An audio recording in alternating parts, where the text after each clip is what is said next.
Hello and welcome to Outsiders Weather and the Skeptics Ice Age Watch, where a veritable snowstorm descended on Sky News this week. An unprecedented deluge, an avalanche of complaints inundated our Sydney studio, an hysterical outpouring of outrage, the likes of which has never been seen before in this studio, all because I sang last week.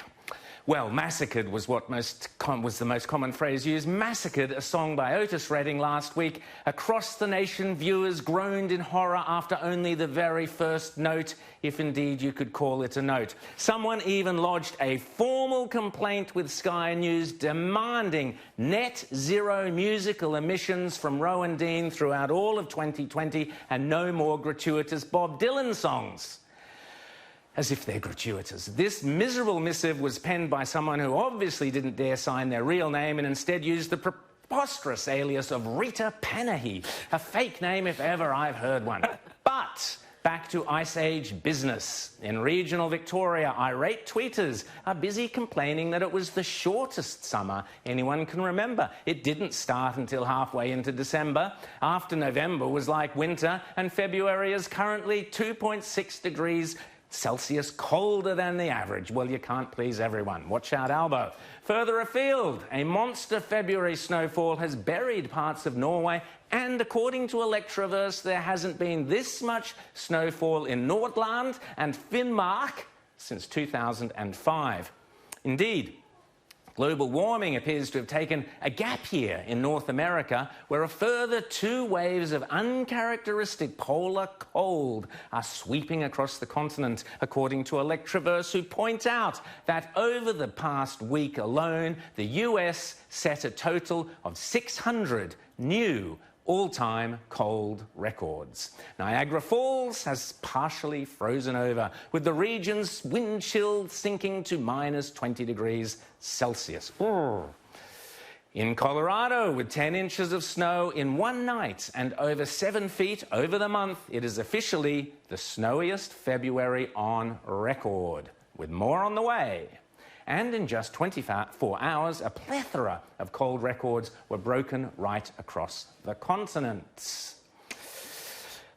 during last week. Surely this must have made the front page news somewhere in the States, the cover of Rolling Stone perhaps. Alas, no. We got all the friends money can buy, so we never have to be alone. And we keep getting richer, but we can't get a picture on the cover of the Rolling Stone. Dr. Hook may have sung about being on the cover of Rolling Stone, that hippie rag made famous by a drug-taking John Lennon, among others, but even they would have been surprised that a melting block of ice made it into the rock magazine last year. Greenland is melting away before our eyes, reported Rolling Stone last July, and claimed that on a Thursday in late July, the temperature briefly reached the melting point of 0 degrees at Summit Camp at the top of the 10,000-foot thick Greenland ice sheet. The culprit? Well, global warming, of course. But this week, we learned that that same Summit Camp, according to Electroverse, recently set a new all-time record low for Greenland. The reading, if confirmed by the Danish Meteorological Institute, will enter the books as Greenland's coldest recorded temperature of anywhere across the island and of any month of the year, with a preliminary low of minus 86.8 Fahrenheit. But I guess we won't be reading that in Rolling Stone. Speaking of which, have you ever asked yourself, how does it feel, how does it feel to be like a Rolling Stone? It's a question my friend Mr. Dylan frequently asks himself. Sorry, Rita. How does it feel like a Rolling Stone? Nothing gratuitous about that. Now, remember all those predictions that there would be no more snow on Africa's famous Mount Kilimanjaro. By now, really, that prediction, made in Al Gore's discredited film, which successfully terrified an entire generation of school kids, your kids and your grandkids amongst them, led to a mad rush by terrified lovies who flocked to see the famous white cap of Kilimanjaro before it vanished forever.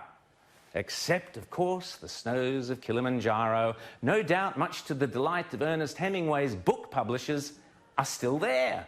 Indeed, Mr. Methley Swai, a guide who has been to the summit of Kilimanjaro 115 times over the past 2 decades, says, many people have made Kilimanjaro a bucket list priority because of the Al Gore deadline. But when they get here, they are pleasantly surprised. They find massive snowdrifts and they see huge glaciers a couple of stories high up on the stubbornly snow-crested mountain. Of course, Kilimanjaro has always been an inspiration, and not only for Hemingway. For Toto, it was the only time they had a Billboard #1 hit, which I'll let them sing.